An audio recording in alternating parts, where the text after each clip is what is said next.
SDM को थप्पड़ जड़ने के मामले में नरेश मीणा टोंक जेल में बंद है। नरेश मीणा ने देवली उनियारा में उपचुनाव को ऐसे मोड़ पर लाके खड़ा कर दिया है कि राजस्थान में भाजपा सरकार के लिए प्रशासन और सरकार की छवि से ज्यादा नरेश मीणा अहम बन गए हैं। तो चलिए जानते हैं असल में ये माजरा क्या है। देवली उनियारा सीट की बात करें तो भाजपा और नरेश मीणा के बीच जो लड़ाई दिख रही है ऐसा कुछ नहीं है, बल्कि देवली उनियारा को और ज्यादा दिलचस्प बना दिया है।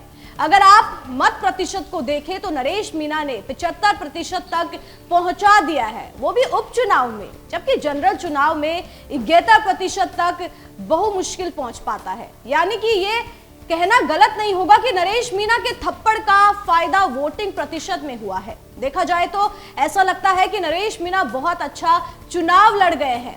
नरेश मीणा को लग रहा था कि वो देवली उनियारा सीट पर अच्छा परफॉर्म करेंगे, इसलिए वो जनता से जुड़े रहे। उनका नजारा भी देखने को मिल रहा है कि नरेश मीणा के लिए अब जनता लड़ रही है। सबसे बड़ी बात तो यही है।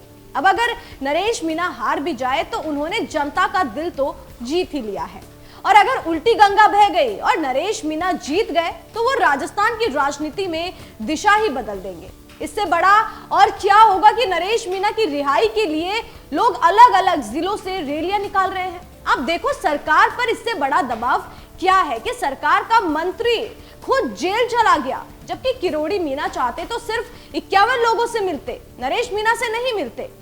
ये एक बहुत बड़ा मैसेज है कि बीजेपी की राजस्थान में बहुमत की सरकार है, फिर भी नरेश मीणा इस मोड़ पर खड़ा कर दिया है उन्होंने कि इससे साफ हो गया है कि नरेश मीणा की इंपॉर्टेंस कितनी बड़ी हुई है। किरोड़ीलाल मीणा कह रहे हैं कि जो मैं बोल रहा हूं वो मुख्यमंत्री ही तो है। तो ऐसे में क्या समझा जाए कि सरकार क्या नरेश मीणा के पक्ष में उतर आई है या फिर भाजपा नरेश मीणा को रिहा कर रही है? तो अब ऐसे में सवाल ये उठ रहा है, क्या अब नरेश मीणा रिहा होने वाले हैं? आपको बताते चले कि नरेश मीणा ने गलती की और कोर्ट ने उन्हें जेल भेज दिया था, लेकिन तथ्यों के आधार पर रिपोर्ट तो सरकार को ही देनी है।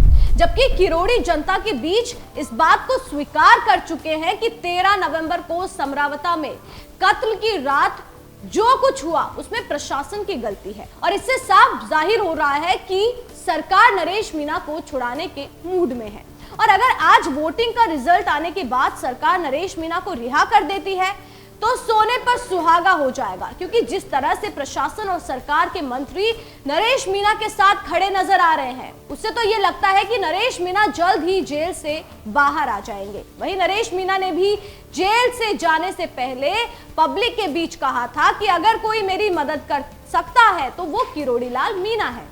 और अब ये साफ हो गया है कि किरोड़ीलाल मीणा भले ही प्रत्यक्ष या अप्रत्यक्ष किसी ना किसी रूप में नरेश मीणा की मदद कर रहे हैं। ऐसा लग रहा है कि पार्टी की छवि और नीतियों से दूर सरकार के लिए नरेश मीणा ज्यादा महत्वपूर्ण है।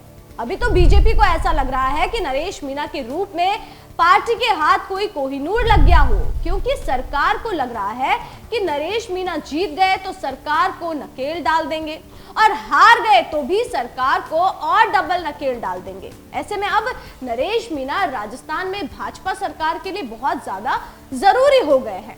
ऐसे में अगर सरकार नरेश मीणा को आज वोटिंग का रिजल्ट जारी होने के बाद छोड़ दे तो कोई ताज्जुब की बात नहीं होगी, और राजस्थान की जनता भी यही चाहती है कि नरेश मीणा जल्द से जल्द जेल से बाहर आए।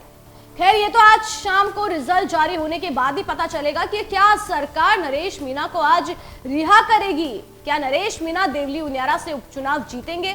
इन सब सवालों का जवाब जानने के लिए आप बने रहिए मॉर्निंग न्यूज इंडिया के साथ। चैनल को सब्सक्राइब करें, वीडियो को लाइक और शेयर करना ना भूलें। धन्यवाद। ऐसे ही और वीडियोस देखने के लिए सब्सक्राइब करें मॉर्निंग न्यूज इंडिया को और जुड़े रहिए हमारे साथ।